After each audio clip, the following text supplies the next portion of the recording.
Shalom, frères et sœurs, bienvenue dans Prière fervente. Nous sommes toujours dans cette série d'enseignements sur la vie chrétienne. Comme nous avions dit dans la première émission, la vie chrétienne est divisée en trois grandes étapes. Donc, nous sommes toujours dans la première étape. Dans cet épisode, nous parlons toujours de la première étape. La première étape, et c'est la naissance spirituelle, c'est ça. La première étape, comme Paul a prié dans Galates 4:19, il prouve encore des douleurs de l'enfantement afin que Christ soit formé dans la vie des croyants de Galates. Donc c'est ça la naissance spirituelle. Et lorsque Christ est formé, comme nous avions dit dans la première épisode, la naissance spirituelle, c'est tout simplement la révélation que tu as de Jésus-Christ. C'est le jour de ta rencontre avec le Seigneur. Nous avons pris l'exemple de Paul. Et nous voyons comment il était zélé pour Dieu, mais il ne connaissait pas encore le Seigneur Jésus, mais sur la route de Damas. Et nous voyons comment il a fait rencontre avec Dieu, avec le Seigneur Jésus. Donc, et nous voyons comment la vie d'apôtre Paul, comment sa vie a changé. Donc, dans 3 ans, il a impacté toute l'Asie mineure. Donc, quand tu as vraiment une révélation du Seigneur Jésus, vraiment, tu vas être radical dans ta vie. Ta vie va changer complètement. Moi, je parle en connaissance de cause. Et j'ai passé par cette étape. Je servais à l'église, je présidais la jeunesse, je jouais le piano à l'église. J'étais dans des ministères, tout ça, mais j'étais pas encore né de nouveau. Je ne faisais pas encore rencontre avec le Seigneur, donc, mais le Seigneur m'a frappé. Et vraiment, le Seigneur m'a mis au chaos.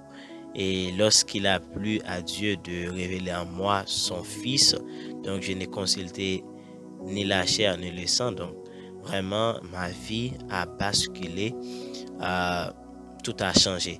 Comme nous avions dit dans la première émission, quand un enfant est né, tout le monde va constater ça, tout le monde va attester, tout le monde va remarquer que vraiment, il y a la date de naissance, il y a un avant, il y a un après. Donc, toi qui se dis chrétien, toi qui est à l'église, ça fait un bail, mais quel est le jour de ta rencontre avec le Seigneur?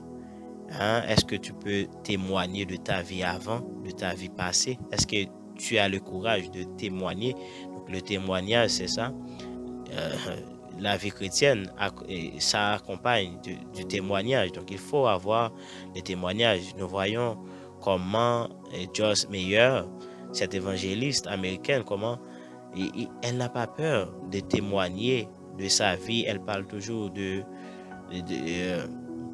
violence, comment son père l'a violée, tout ça, comment elle a passé sa vie, était chaotique, mais elle prêche ça, elle utilise ça.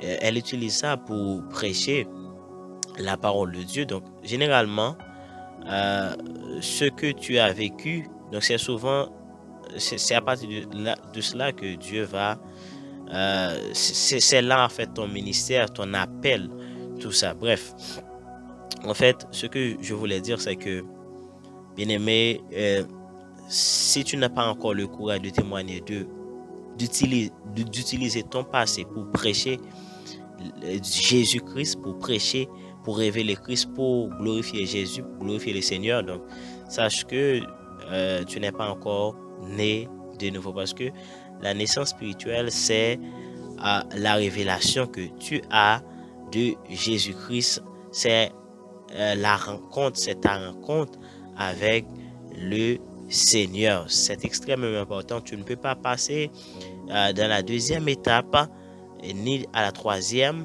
sans passer par la première. Et j'aime dire cela aussi, tu ne peux pas même évangéliser. Il y a beaucoup de choses que tu ne peux pas faire. Tu ne peux pas jouer aussi sans être né de nouveau. Donc, la deuxième étape, c'est la marche.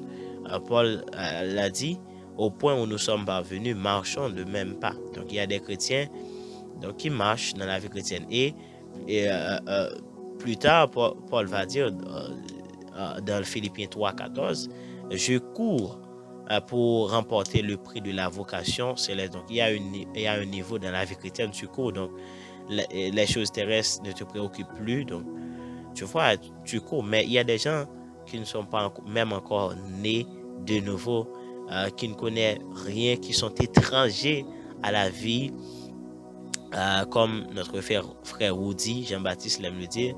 Il y a beaucoup de gens qui sont étrangers à la vie de Jésus-Christ. Donc, si tu te sens étranger à la vie de Jésus-Christ, donc il y a beaucoup d'efforts à faire. Donc, aujourd'hui, dans cette émission, nous allons prier et tu verras que c'est facile franchir cette étape. Et dans les autres épisodes, nous resterons toujours dans la première étape. Il y a beaucoup de choses qu'il faut comprendre dans la première étape pour grandir spirituellement, pour grandir dans ta marche avec le Seigneur. Il faut grandir dans ta marche, dans la vie chrétienne. Donc, la vie chrétienne n'est pas statique. Donc, si tu acceptes le Seigneur, donc, automatiquement, le Seigneur devrait te prendre au ciel. Mais s'il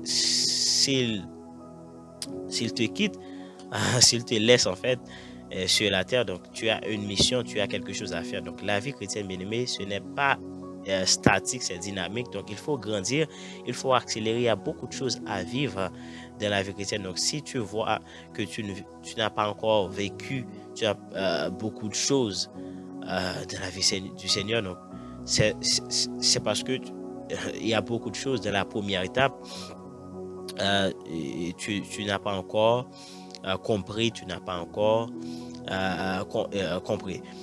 Mais grâce soit rendue à Dieu, gloire au Seigneur. À travers cette émission, nous allons prier et vous allez comprendre réellement la naissance spirituelle, qu'est-ce qui va engendrer, qu'est-ce qui va provoquer, comment tu auras cette révélation, comment ça va se faire. C'est ça la question pour notre émission. Aujourd'hui, nous voulons continuer.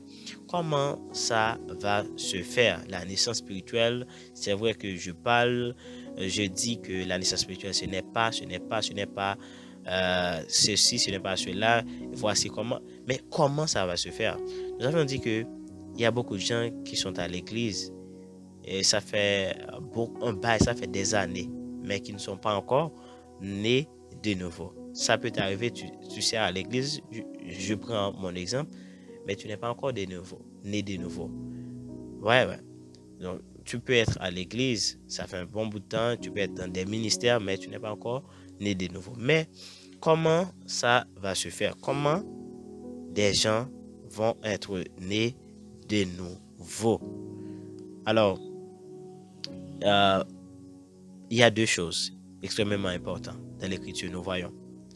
Je viens de le citer, Galates 4, 19. Donc, la première chose qui va permettre la naissance spirituelle, c'est l'intercession. Il faut qu'il y ait des gens qui intercèdent. Donc, quand tu vois des églises qui ont 3000 membres, 10 000, 7 000, donc c'est parce qu'il y a des gens qui intercèdent, qui crient, qui poussent, des cris, des douleurs, d'enfantement comme apôtre Paul, qui crie pour les âmes. Et comme le Seigneur a fait pour Lydie, il a ouvert le cœur de Lydie et ainsi apôtre Paul a pu prêcher et vraiment le cœur de Lydie, en Actes des Apôtres, le cœur de Lydie a ouvert. Donc c'est ça. La Bible dit, Jésus lui-même l'a dit, si le Père n'attire, si le Père n'attire personne, donc personne ne va pas venir au Seigneur. Donc c'est le Christ qui va attirer les gens. Mais il faut qu'il y ait des intercesseurs. Donc toi qui est né de nouveau, qui écoute cette émission, il faut intercéder pour les membres de ta famille. Il faut prier pour les membres de ta famille. Il faut prier pour les gens du monde. Ouais. Nous verrons plus tard. Pourquoi? Parce que justement, naturellement, Et les gens sont ennemis de Dieu par nos pensées. En Colossiens 1, 23, donc, nous étions tous ennemis de Dieu par nos pensées et par nos œuvres. Donc, Adam, quand Adam a péché, donc, cette nature-là, tout ça, donc, nous devenons ennemis de Dieu. Donc, il faut qu'il y ait des intercesseurs qui intercèdent comme l'apôtre Paul. L'apôtre Paul aimait prier pour les croyants. Donc, il priait, il dit, je prie pour que le Seigneur illumine les yeux de votre cœur. Je prouve encore des douleurs de l'enfantement afin que Christ soit formé en vous. Donc, tu vois, toi qui es pasteur prédicateur, il faut prier, il ne faut pas prêcher. Donc, la première chose, c'est l'intercession. Mais la deuxième chose qui est plus importante, qui est cruciale, c'est le message, c'est la parole. Ce n'est pas n'importe quel message qui va amener des personnes au Seigneur, qui va permettre les gens rencontrent Christ. C'est pas n'importe quel message. Le Seigneur Jésus l'a dit clairement en Luc, je crois, en Luc 24, 47, le Seigneur Jésus l'a dit clairement, et que la repentance et le pardon des péchés seraient prêchés en son nom à toutes les nations, à commencer par Jérusalem. Alléluia. Tu vois quel message le Seigneur a ordonné de prêcher? C'est un message de repentance et de pardon qu'il doit prêcher. Alléluia. Et voici le texte clé. Acte 10. C'est extrêmement important. Je sais que tu connais ce texte, tu connais cette histoire, l'histoire de Corneille, le païen qui faisait des aumônes. Mais il y a quelque chose, il y a un passage clé, il y a un verset clé que je veux attirer toute votre attention. Écoutez, je lis pour vous à partir du verset 42. Alors c'est Pierre qui prêchait. Donc, Corneille invite l'apôtre Pierre et vous voyez, Pierre commence à prêcher et puis il a dit, et Jésus nous a ordonné de prêcher au peuple et d'attester que c'est lui qui a été établi par Dieu, juge des vivants et des morts. Tous les prophètes rendent de lui le témoignage que quiconque croit en lui reçoit par son nom le pardon des péchés. Et comme Pierre prononçait encore ces mots, le Saint-Esprit descendit sur tous ceux qui écoutaient la parole. Tous les fidèles circoncis qui étaient venus avec Pierre furent étonnés de ce que le don du Saint-Esprit était aussi répandu sur les païens, et car ils les entendaient parler en langue et glorifier Dieu. Alléluia. Waouh. Tu vois, automatiquement, Pierre a dit ces paroles, a dit ces mots. Quiconque croit en lui reçoit par son nom le pardon des péchés. Boum. Le Saint-Esprit a descendu. L'Esprit descendit en fait sur tous ceux qui écoutaient. Et il commençait à parler en langue. Alléluia. Automatiquement. Donc, quelle parole qu'il faut écouter? Car la Bible dit, tous ceux qui écoutaient la parole. Quelle parole? Tous ceux quiconque croit en lui reçoit en son nom le pardon des péchés. Donc, bien aimé, voici la parole, le message qu'il faut écouter, qu'il faut entendre et qu'il faut croire. Ouais. Il faut croire que tous tes péchés sont pardonnés une fois pour toutes. C'est à partir de là que réellement tu vas entrer dans le royaume de Dieu. Parce que ça peut t'arriver, tu penses que c'est facile, mais il y a beaucoup de gens que j'ai rencontrés. Je ne sais pas, mais c'est difficile de croire réellement que tous nos péchés sont pardonnés une fois pour toutes. Et il y a le diable qui vient, qui met des esprits de culpabilité, mais la Bible dit clairement, par l'obéissance de Christ, nous sommes rendus justes. Dieu nous a justifiés. Tu es justifié. C'est ça, c'est ce message. Pourquoi ce message? En 2 Corinthiens 5, 18, et puis nous connaissons tous ces versets, 2 Corinthiens 5, 17, les chrétiens aiment le dire. Donc, il n'y a maintenant aucune condamnation pour ceux qui sont dans Jésus. Les choses anciennes sont passées. En fait, si quelqu'un est en Christ, il est une nouvelle créature. Oh là là. Il y a une nouvelle créature. Les choses anciennes sont passées. Voici, toutes choses sont devenues nouvelles. Ouais, les choses anciennes sont passées. Et ce qui est important, comment ça se fait?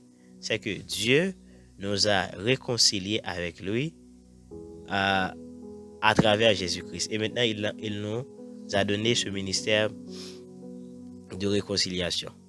Ouais, Dieu nous a réconciliés avec lui. Donc, nous étions ennemis en Colossiens 1, 23. Nous étions ennemis de Dieu par nos pensées, par nos œuvres, par nos mauvaises œuvres.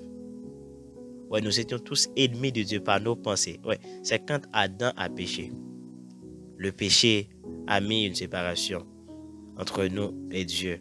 Et maintenant, nous sommes ennemis de Dieu. Mais Dieu, dans son amour, dans sa miséricorde, ce qui nous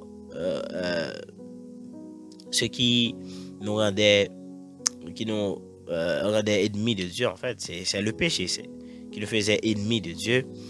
Eh bien, Dieu, pour pallier à ce problème, eh bien, il a obligé de résoudre ce problème de péché. Donc, Jésus-Christ sur la croix, sur cette croix, a résolu ce problème.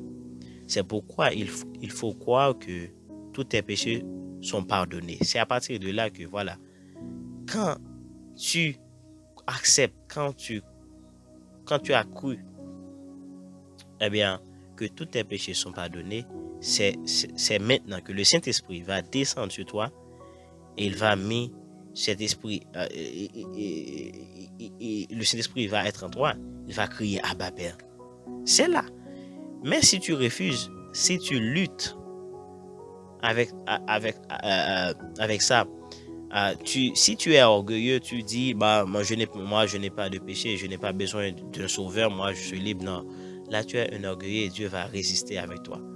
Dieu résiste aux orgueilleux, mais il fait grâce aux humbles. Alléluia, Dieu résiste. Donc, ne dis pas que je n'ai pas de péché.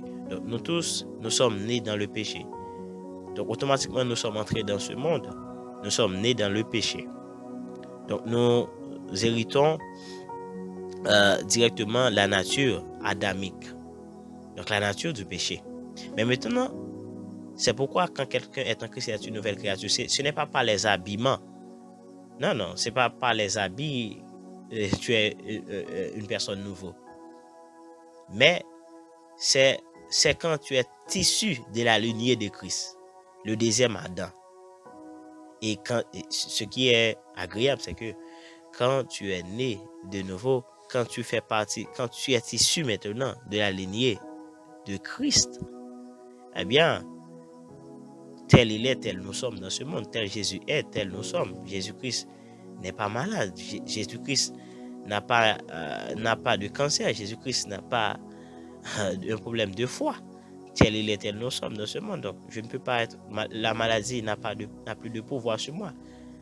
Car je suis issu de la lignée de Christ. Tu vois, Adam, c'était la poussière. C'était la poussière. Mais Christ, c'est spirituel. C'est pourquoi la naissance spirituelle, c'est ça. Tu es né de nouveau. Et quand quelqu'un est en Christ, il est une nouvelle créature. Spirituellement, donc Christ est esprit. Donc nous sortons directement maintenant en acceptant ce travail que Christ a fait. Eh bien, nous sortons directement de la lignée de Jésus-Christ. Alléluia. Donc c'est extrêmement important. Donc comme je viens de le dire dans cet épisode, je voulais tout simplement attirer votre attention sur le message, sur ce que tu crois. Donc, ce n'est pas par vos œuvres, ce n'est pas par vos actions, par tes bonnes œuvres que tu vas être né de nouveau, non. Mais c'est en acceptant tout simplement ce que Christ a fait. Donc, il y a beaucoup de gens qui sont encore sous la loi. Donc, la loi, c'est les œuvres. Donc, ils veulent faire quelque chose. Donc, il se dit, bon, si je ne fais pas ceci, cela, bon, et je ne suis pas juste. Mais non, c'est pas ça. Bien-aimé, écoute, ce n'est pas ça. C'est Christ qui a obéi parce que c'est par son obéissance que nous sommes rendus justes. C'est pas par ton obéissance. Il ne faut pas regarder à toi. Il ne faut pas prendre, euh, prendre conscience de tes péchés, de tes fautes de toi, mais prendre conscience de Jésus-Christ, ce qu'il a fait, ce qu'il a accompli. Donc Jésus-Christ n'a fait rien pour porter il a simplement accepté de porter tous nos péchés. Ainsi, pour nous, bien-aimés, seulement accepter, seulement croire ce qu'il a fait, tout simplement. Reconnais, ne sois pas un orgueil comme le diable, comme Satan, qui était un orgueil, mais reconnais que tu étais un pécheur. Tu étais ennemi de Dieu par vos pensées, par vos actions. Et maintenant, Christ est venu nous réconcilier, accepter, croire tout simplement. Et quand tu as cru, c'est là le Saint-Esprit va descendre. Tu vas commencer à parler en d'autres langues. Donc c'est ça. Dans les autres épisodes, nous verrons beaucoup de choses dans la première étape. C'est extrêmement important dans cette étape-là. Il y a beaucoup de choses. Donc nous voulons prier, bien-aimés. Maintenant, ensemble avec moi, nous voulons prier. Alléluia. Je sens l'onction, je sens l'Esprit de Dieu est là, te toucher. Je sens le Saint-Esprit dans ta maison, dans ton cœur envahi. Ton cœur envahi. Il y a une joie dans ton cœur maintenant. Tu écoutes la bonne nouvelle. Tu écoutes une bonne nouvelle. C'est ça la bonne nouvelle. Cette bonne nouvelle sera prêchée dans le monde entier. Cette bonne nouvelle que Christ est venu apporter l'Esprit du Seigneur sur moi. Oh, pour annoncer une bonne nouvelle aux malheureux du monde entier, pour guérir ceux qui ont le cœur brisé, pour libérer les captifs, toi qui étais captif, toi qui étais prisonnier. Jésus est venu te libérer. Jésus est venu te libérer. Jésus entre dans ton cœur. Jésus entre dans ta maison. Jésus entre dans ta famille, dans ta situation. Jésus entre. Toi qui étais pauvre spirituellement sur tout le plan, Jésus est venu t'apporter une bonne nouvelle. Alléluia, l'Esprit du Seigneur est là. L'Esprit du Seigneur visite la terre, le parcours. Il cherche quelqu'un, alléluia, qu'il veut demeurer avec lui. Le Saint-Esprit est là pour te guérir. Toi qui as le cœur brisé, oh, quelqu'un t'a brisé le cœur. Ah, tu étais à l'église longtemps. Tu as le cœur pour le Seigneur, mais tu n'écoutais pas de bons enseignements. Tu as le cœur brisé. Mais le Seigneur, aujourd'hui, est venu t'apporter une bonne nouvelle. Il t'a dit, ma fille, oh, réjouis-toi, sois en paix. Je suis avec toi tous les jours jusqu'à la fin du monde. Je suis avec toi, je t'apporte le salut. Oh, le salut, oh, sotéria, ce salut-là complet, le salut complet, ce package, le salut, c'est un package que tu as. Bien-aimé, c'est un package qui a la guérison, qui a la paix, qui a la joie. Oh, tout, il nous a épargné de l'enfer. Bien-aimé, je prie maintenant que Christ soit formé en toi, que Christ soit révélé, que Christ soit glorifié dans ta vie du lever du soleil jusqu'à son coucher, que le nom de Jésus soit glorifié dans ta vie, dans ta famille, dans ta zone, dans ton pays, bien-aimé, dans ton pays, dans ta région, que Jésus soit glorifié. Jésus, ce n'est pas une religion, mais Jésus-Christ, c'est la vie en abondance dans ta maison. Que cette vie-là soit ton partage, que Jésus, oh, alléluia, il y a une lumière qui s'élève sur Zabulon, sur Nephtali, alléluia, cette lumière-là, où les ténèbres ne régneront pas pour toujours. Maintenant, la lumière est entrée, alléluia, chez toi, dans ta maison, dans ta vie. Maintenant, tu es réconcilié. Nous ne sommes plus étrangers. Nous sommes plus, alléluia. Il n'y a plus de différence entre juifs et païens, entre juifs, entre esclaves et libres. Maintenant, nous sommes tous justifiés. Nous faisons accès. Oh, nous sommes libres dans le royaume de Dieu. Que Jésus soit ton partage. Je prie pour toi maintenant, ce qui te résistait maintenant, ce qui était un obstacle pour toi maintenant, il n'y a plus d'obstacle, il n'y a plus d'obstacle, il n'y a plus de condamnation pour toi. Jésus-Christ est venu te réconcilier avec Dieu. Soyez réconciliés avec Dieu, comme Paul nous l'exhorte en Corinthiens 5, 20. Soyez réconciliés, je vous exhorte, soyez réconciliés. Père, oh alléluia, touche les cœurs. Le Saint-Esprit est là pour te guérir. Le Saint-Esprit est là pour te consoler, pour te fortifier. L'Esprit consolateur.